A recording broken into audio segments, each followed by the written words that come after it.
The Ministry of Natural Resources reported a pair of new forest fires in the Northwest this weekend, one north of Fort Frances and one in Greenstone, but both blazes were small and put out quickly. That brings the total forest fires this summer to just 45, a far cry from the 890 reported by this time last year. Jonathan Wilson reports. This is what the province's forest fire map looked like in late July of 2021. This is what it looks like now, with just one blaze being monitored north of Sioux Lookout. And the year-to-date statistics are like comparing night and day as well, as at this point in 2021, the Northwest had already seen close to 900 forest fires, which burned more than 700,000 hectares, choking the region in thick smoke and prompting fire bans for most of the summer.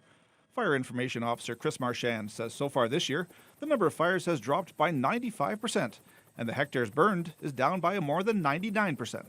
Certainly, in our 45 fires that we have seen so far in 2022, we've haven't managed to break 30 hectares, which is a very low figure for us.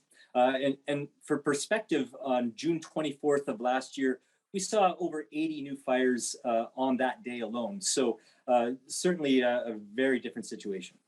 If the trend continues, the 2022 fire season will be the slowest by far in recorded history.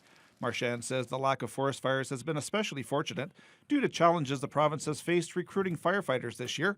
The fire crews that were hired remain on standby around the region and have been spending most of their time training this summer. Marchand says it's all attributable to the wet spring, followed by a lack of drought conditions throughout the summer. The difference, as you might imagine, really comes down to the weather trends that have prevailed in the region since May. We've had a lot of widespread precipitation that has been falling with regularity, and that has kind of suppressed the fire hazard in a way that really hasn't allowed it to rebound significantly between rainfalls.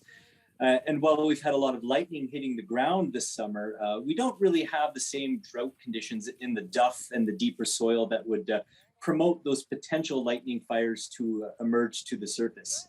Meanwhile, around 60 firefighters from this region have just returned from Manitoba, where they assisted fire crews with a rising number of forest fires in the northwest region of that province. Jonathan Wilson, TBT News.